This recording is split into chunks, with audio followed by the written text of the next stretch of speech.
Malam selalu punya cara menyembunyikan rahasia, terutama ketika tanah masih basah dan aroma bunga Kamboja belum sempat hilang dari liang yang baru digali. Di ujung desa Karanganom, jauh dari jalan raya dan keramaian, berdiri sebuah kompleks pemakaman tua yang tak pernah sepi. Bukan oleh peziarah atau keluarga almarhum, tapi oleh sesuatu yang lebih diam, lebih dalam, lebih kelam.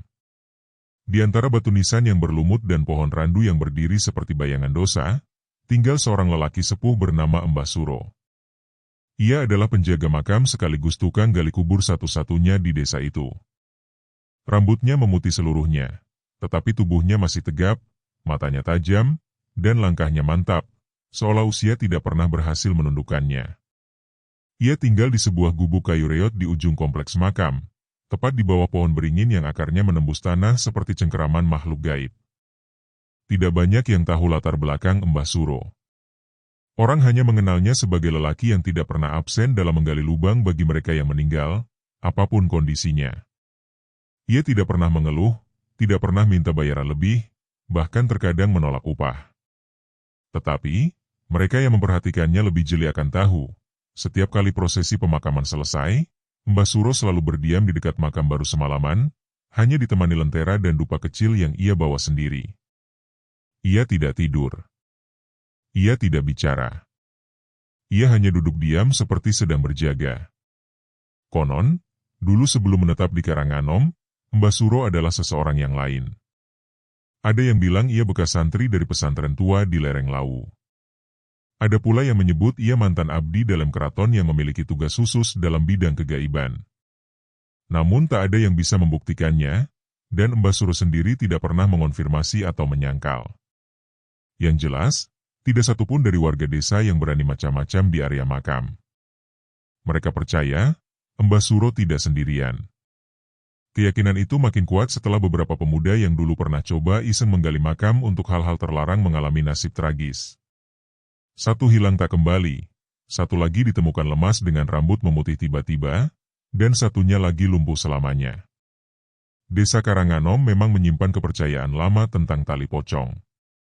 Dalam budaya pesugihan hitam, tali pocong yang diambil dari jenazah yang baru dimakamkan dan belum 3 hari, dipercaya bisa menjadi sarana untuk mendatangkan kekayaan. Tentu dengan tumbal. Tali itu harus diambil pada malam buta, dan jenazah tidak boleh benar-benar mati dalam damai. Harus ada kecemasan, keputusasaan, atau ketakutan yang mengikat si arwah agar tali pocongnya kuat membawa kekuatan gaib. Karena itu, banyak pencari pesugihan memilih jenazah korban kecelakaan, bunuh diri, atau mati penasaran. Malam itu, langit gelap tanpa bintang. Gerimis turun lembut sejak sore, membuat tanah pemakaman semakin berat dan basah. Namun bagi Mbah Suro, ini justru waktu yang paling ia waspadai. Hujan selalu membawa niat-niat busuk naik ke permukaan. Ia merasakan udara berubah sejak sore, seolah ada yang menunggu kesempatan. Dan benar saja. Sebelum tengah malam, angin mulai berdesir aneh. Tidak kencang, tetapi membawa aroma menyengat yang bukan berasal dari bunga atau tanah. Seperti bau besi tua yang dicampur darah basi. Mbah Suro berdiri dari duduknya, menyalakan lentera, dan mengambil tongkat kayu panjang dengan ukiran harimau di ujungnya. Di balik jubah lusuhnya, tubuhnya berpendar samar oleh sesuatu yang tidak bisa dilihat oleh mata biasa. Aura putih yang bersinar lembut, menyatu dengan kabut. Jauh dari situ, di balik pohon beringin, sepasang mata mengintai. Pemiliknya seorang lelaki muda dengan jubah hitam dan wajah yang dilumuri ramuan aneh. Di belakangnya, seorang dukun tua membisikkan mantra dari balik topeng anyaman bambu. Mereka bukan warga desa. Mereka datang dari luar kota, sudah menyiapkan semua, sesajen, mantera, bahkan tongkat besi untuk mencungkil nisan. Mereka telah memilih target, seorang perempuan muda yang meninggal 2 hari lalu karena bunuh diri. Makamnya terletak tak jauh dari tempat Mbah Suro biasa berjaga. Jangan takut. Ilmuku sudah menyelimuti tubuhmu. Penjaga makam itu hanya manusia tua. Lagi pula, kita hanya butuh talinya, bisik si dukun. Namun malam tidak bisa dibohongi. Langkah mereka yang ringan terdengar berat di telinga yang biasa hidup bersama kematian. Bahkan tanah pun bergidik ketika niat jahat hendak mencabik-cabik ketenangan arwah. Mbah Suro tidak menunggu mereka datang. Ia berjalan perlahan, namun pasti, menuju arah langkah kaki yang hendak mendekat. Sorot matanya tajam menembus kabut. Di bawah cahaya lentera yang berpendar kekuningan, siluet harimau besar tampak samar mengiringi langkahnya. Seekor macan putih, bukan dari dunia ini, menjelma dalam bentuk kabut yang mengendap-endap di sisi tubuh Mbah Suro.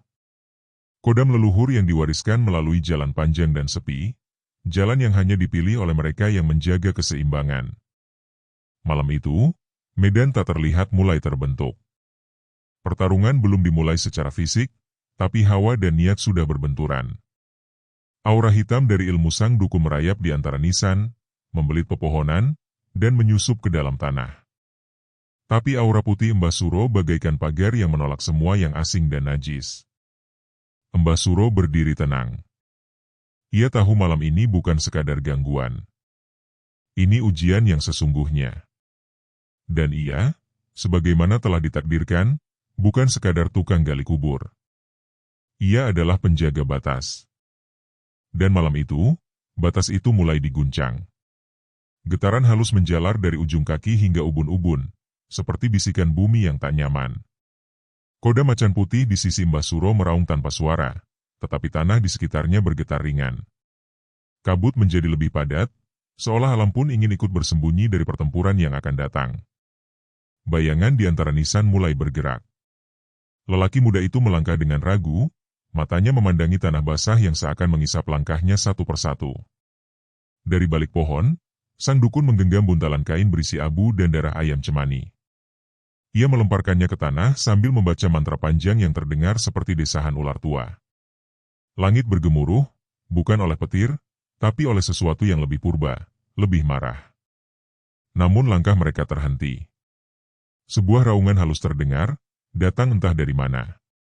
Suara itu membuat rambut kuduk berdiri, bukan karena takut, tetapi karena tubuh merespon energi yang lebih tua dari usia dunia. Mbah Suro kini berdiri tegak, lentera di tangannya menyala stabil, tak bergeming meski angin menghantam dari segala arah. Koda macan putihnya muncul sepenuhnya. Mata makhluk gaib itu menyala biru pucat, tubuhnya memanjang di sekitar makam bagaikan pagar hidup. Si dukun mencabut belati besi dari balik jubah, menancapkannya ke tanah sambil menyemburkan darahnya sendiri. Tapi tanah makam tidak menerima darah asing. Sebaliknya, darah itu menghitam dan menguap seketika, menandakan penolakan dari alam. Mbah Suro tak bicara sepatah kata pun. Tapi di sekelilingnya, udara mendadak hening. Bahkan gerimis pun terhenti. Waktu terasa mengendap. Lelaki muda itu, yang semula percaya pada ilmu sang dukun, mulai goyah. Matanya kini menatap Mbah Suro seperti melihat sesuatu yang tak manusiawi. Jantungnya berdebar, dan ia mulai mundur. Namun sang dukun mendorongnya maju, memaksanya membuka ikatan serat ijuk yang konon bisa membungkam roh penjaga makam. Tapi ijuk itu malah terbakar begitu disentuh udara sekitar, seakan menolak eksistensinya di tanah yang dijaga leluhur. Kabut makin pekat. Dari baliknya, terdengar derap kaki seperti pasukan tak kasat mata yang berjalan pelan namun pasti. Koda macan putih kini membentang, berdiri di antara makam dan para pendatang. Ia melangkah ke depan, mengaum pelan. Suara itu tidak terdengar dengan telinga, tapi menggema di dalam dada. Lelaki muda itu jatuh bersimpuh, menggigil hebat. Ia melihat sesuatu dalam pandangan batinnya, sebuah makam terbuka, dan dirinya sendiri terbaring kaku di dalamnya. Matanya kosong, tubuhnya mulai membiru. Sang dukun mulai panik. Ia membacakan mantra penunduk kodam, tapi kata-katanya seakan dicekik oleh kekuatan yang lebih tinggi. Suaranya mendadak serak, lalu lenyap sama sekali. Matanya membelalak ketika melihat lentera di tangan Mbah Suro berubah menjadi kobaran api biru, api gaib yang hanya menyala untuk menolak gangguan alam bawah. Suatu hembusan dingin merobek malam. Dari balik kabut, suara tangisan terdengar, bukan dari dunia ini. Itu suara arwah sang perempuan yang makamnya hendak mereka cungkil. Tangisan itu menyayat, penuh luka dan dendam. Sang dukun mencengkeram jubahnya sendiri, tubuhnya menggigil, karena kini ia tahu, roh itu tidak tenang, tapi juga tidak mau dijadikan alat pesugihan. Ia adalah arwah yang menolak disakiti lebih jauh. Mbah Suro melangkah maju. Kabut membelah. Macan putih mengaum keras. Langit seperti retak oleh suara gaib itu. Dan dalam sekejap, sang dukun terpental ke belakang, mulutnya berbusa. Lelaki muda itu meraung, lalu pingsan. Makam tetap utuh. Tali pocong tetap terikat. Dan tanah pun kembali tenang. Namun ketenangan malam itu adalah permukaan yang menipu. Jauh di balik akar pohon tua, di bawah nisan-nisan lama yang nyaris tak terbaca, energi gelap yang telah dipanggil tak sepenuhnya hilang. Ia berputar-putar di dalam tanah, tertahan oleh kekuatan Mbah Suro, tetapi belum sepenuhnya terkubur kembali. Koda macan putih berdiri waspada, matanya menatap gelap yang merayap perlahan seperti kabut licik mencari celah. Malam itu belum selesai. Langit menggantung kelabu, tak lagi hujan tapi juga tak terang. Awan seolah menahan sesuatu yang berat di dalam perut langit. Di sisi lain makam, tubuh sang dukun gemetar tak berdaya. Nafasnya pendek, matanya terpaku pada tanah yang seolah menghakiminya. Lidahnya keluh, tak lagi mampu melafal doa ataupun mantra. Ia sudah merasakan bahwa sebagian dari jiwanya telah diambil malam itu. Mbah Suro menatap lelaki muda yang tergeletak tak sadarkan diri. Dari keningnya merembes peluh dingin, namun wajahnya pucat seperti orang mati. Macan putih berputar satu kali, lalu menunduk ke arah dada pemuda itu, seolah mencium sisa-sisa pengaruh ilmu hitam yang masih melekat. Mbah Suro memejamkan mata, mengangkat kedua tangan, lalu merapal dalam hati. Tidak panjang. Hanya satu doa, tapi diselimuti kekuatan putih yang mengakar dari leluhur. Tanah makam sedikit bergetar. Dari arah nisan perempuan yang tadi hampir diganggu, tampak kilasan cahaya putih memancar dan menyentuh pemuda itu. Sejenak tubuhnya terangkat, lalu jatuh kembali pelan. Nafasnya tertata. Matanya terbuka pelan, bingung, kosong, lalu berlinang. Ia menangis. Bukan karena sakit, tapi karena melihat sesuatu yang tak sanggup ia ungkapkan. Di balik kabut tipis, ia sempat melihat wajah perempuan itu, yang seharusnya telah tiada. Wajah yang tidak marah, tapi luka. Wajah yang memohon agar tak dijadikan korban keserakahan. Di kejauhan, ayam jago mulai berkokok. Padahal belum waktunya fajar. Alam merasa cukup. Mbah Suro menghela nafas dalam. Kodamnya berjalan perlahan kembali ke belakang, lalu menghilang ke balik tubuh tuannya. Lentera kembali redup. Tapi cahaya putih kecil tetap berpendar di atas tanah makam perempuan itu, seolah menjadi penjaga baru yang dititipkan oleh langit. Mbah Suro berbalik dan meninggalkan tempat itu. Tapi belum sampai 10 langkah, langkahnya terhenti. Ia merasakan gelombang panas yang tidak biasa, datang dari balik semak, arah barat kuburan. Macan putih dalam dirinya kembali menunjukkan kewaspadaan. Ada yang tidak beres. Dari balik semak, muncullah sosok lain. 3 orang. 2 berpakaian hitam dengan ikat kepala merah, 1 mengenakan jubah batik lusuh dan membawa tongkat berselimut kain kuning. Mereka bukan dari desa itu. Mbah Suro mengenali energi mereka. Bukan hanya pendatang, tapi juga pembawa niat buruk. Mereka adalah penebus kegagalan sang dukun pertama. Ilmu hitam tidak suka kalah. Pemimpin mereka berbicara lirih, suara berat seperti tanah longsor, kau mengganggu keseimbangan yang telah ditetapkan. Tapi Mbah Suro hanya menatap diam. Ia tahu, yang berdiri di depannya bukan sekadar manusia. Mereka membawa perjanjian yang telah dimeteraikan oleh darah. Tanpa aba-aba, tongkat berlapis kain kuning itu menghentak tanah. Angin berputar liar. Pohon-pohon bergoyang seperti akan tercabut. Koda macan putih menyeringai, lalu melompat keluar sepenuhnya, kali ini tubuhnya membesar 3 kali lipat. Langkahnya menghantam tanah, menimbulkan retakan-retakan halus. Pekik mantra memenuhi udara. Kedua pengikut berpakaian hitam mulai menebar abu dan bunga layu, mencoba membungkam kekuatan kodam. Tapi mereka terlambat. Macan putih menerkam dengan kecepatan petir. Salah satu dari mereka menjerit, tubuhnya terpental membentur nisan dan tak bangun lagi. Yang lain terpaku di tempat, lalu roboh tanpa luka. Jiwanya tertarik entah kemana. Sang pemimpin mendesis marah. Tongkatnya menyala merah, dan tanah di sekeliling Embasuro mendidih. Tapi penjaga kubur itu tetap berdiri. Lentera di tangannya pecah sendiri, cahaya putih membuncah ke segala arah. Kilatan petir turun, bukan dari langit tapi dari dalam bumi. Makam-makam tua mengeluarkan cahaya samar, seperti para arwah ikut turun tangan. Dan saat itulah, sesuatu muncul dari balik nisan perempuan. Sosok samar, berkebaya putih, rambut tergerai, mata kosong namun bersinar. Ia berdiri di antara Embasuro dan musuh, lalu berkata dalam suara tak bersumber, "Tanah ini tidak milikmu." Petir putih menyambar tongkat sang dukun. Seketika tongkat itu hancur menjadi debu. Tubuh pemimpinnya membeku, lalu rebah pelan, seperti tanah menelannya perlahan. Tak ada darah, tak ada teriakan. Hanya keheningan penuh penghormatan. Koda macan putih kembali ke sisi tuannya.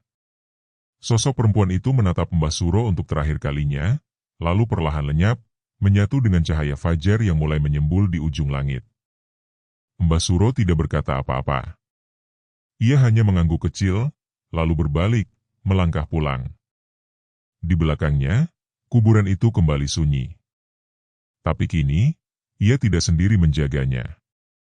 Sejak malam itu, waktu berjalan berbeda untuk Embasuro. Siang tetap datang, malam tetap turun, tetapi di antara detik-detik itu, ada semacam keheningan yang melingkupinya.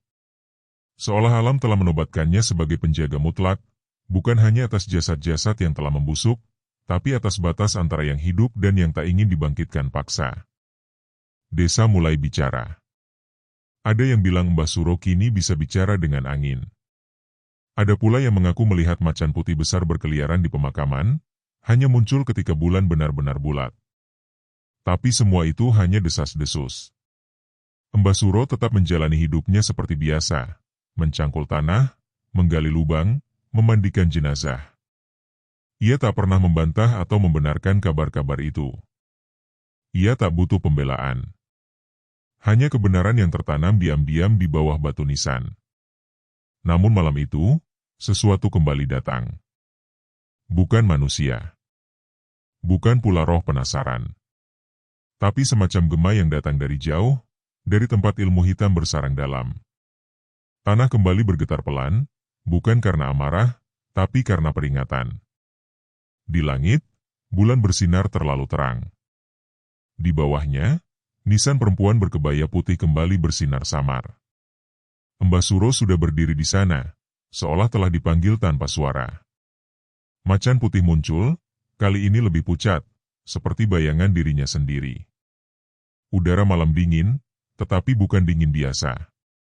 Ini dingin yang menekan dada, membuat napas berat. Lalu dari kegelapan itu, muncullah sosok tak berkaki, melayang rendah, wajahnya tertutup kain kafan, tubuhnya menggembung dan bergetar. Ia bukan pocong biasa. Ia adalah manifestasi dari semua kegagalan dan ambisi yang pernah dikirim ke tanah itu. Ia lahir dari sisa-sisa pesugihan yang ditolak, dari niat jahat yang tak sempat menetes jadi darah tumbal. Kini ia ingin mengambil alih apa yang pernah digagalkan Embasuro. Koda macan putih meraung rendah. Namun sosok itu tak takut. Ia mengayun pelan, tubuhnya meneteskan cairan hitam kental yang begitu menyengat hingga rerumputan layu seketika. Tangannya terulur, bukan meminta, tapi menuntut. Ia ingin tali pocong itu. Ia ingin tubuh perempuan itu. Ia ingin semua yang bisa ditarik kembali dari tanah. Embasuro menancapkan tongkat bambu kecil di tanah, lalu duduk bersila di hadapan makam. Kedua tangannya menyatu, dan matanya tertutup. Ia tidak hendak melawan dengan kekuatan. Ia hendak mengikat batas terakhir dengan restu alam. Sebab ia tahu, ini bukan lagi tentang menang atau kalah, ini tentang menjaga agar dunia tidak pecah. Angin mengamuk. Pohon-pohon bergoyang hebat. Makam-makam tua mengeluarkan suara berderak. Koda macan putih menyerang, tubuhnya menerkam angin yang menjelma bentuk. Tapi pocong itu tak gentar. Ia berubah menjadi ribuan ulat hitam, menyebar, lalu membentuk kembali wujudnya di atas makam yang terang. Dan dari dalam tanah, sosok perempuan itu muncul lagi. Kali ini lebih utuh, lebih terang. Wajahnya tenang. Ia berdiri di belakang Mbah Suro, tangannya menyentuh bahu sang penjaga. Seketika tubuh Mbah Suro memancarkan cahaya putih cemerlang. Lentera yang telah lama padam kini menyala kembali tanpa api, hanya cahaya murni. Pocong itu meraung. Ia mencoba lari, tetapi dari setiap nisan keluar cahaya serupa. Arwah-arwah lain yang telah dijaga Mbah Suro selama bertahun-tahun ikut berdiri. Mereka membentuk lingkaran cahaya, menutup semua jalan keluar. Pocong itu melompat, melayang, mengaum, mencakar. Tapi tak satu pun menyentuh Mbah Suro. Dan ketika akhirnya ia mencoba masuk ke makam sang perempuan, tanah sendiri yang menolaknya. Sebuah tangan putih keluar dari dalam tanah, mencengkeram kakinya, lalu menariknya ke bawah. Tanah mereka sejenak, lalu menutup rapat dengan bunyi lengkung seperti napas terakhir. Keheningan kembali. Cahaya perlahan padam. Sosok perempuan itu tersenyum, lalu berbalik menyatu dengan malam. Koda macan putih kembali berdiri di sisi tuannya, lalu duduk seperti harimau tua yang telah menyelesaikan perburuan panjang. Mbah Suro membuka mata, lalu berdiri perlahan. Ia tidak lelah. Tapi ia merasa tua. Pagi menjelang. Penduduk desa yang datang pagi itu menemukan pemakaman dalam keadaan sangat bersih. Daun-daun kering tersapu entah oleh siapa. Tak ada satupun tanah yang tergali. Namun mereka semua tahu, malam tadi bukan malam biasa. Mereka hanya bisa berdiri diam, menunduk, lalu meninggalkan bunga-bunga kecil di depan gubuk kayu tempat Mbah Suro biasa menyeduh kopi. Di dalam gubuk itu, Mbah Suro duduk tenang. Tubuhnya tak bergerak, wajahnya damai. Di pangkuannya, lentera putih yang menyala lembut tanpa bahan bakar. Macan putihnya, kini tinggal bayangan samar di dinding, seperti lukisan hidup yang menjaga hingga keabadian. Tak ada tangis. Tak ada ratapan. Karena bagi penjaga batas, kematian bukan akhir. Ia hanya bentuk baru dari kesetiaan. Dan di tanah pemakaman itu, tak satupun tali pocong bisa disentuh lagi. Karena penjaganya tidak pernah benar-benar pergi.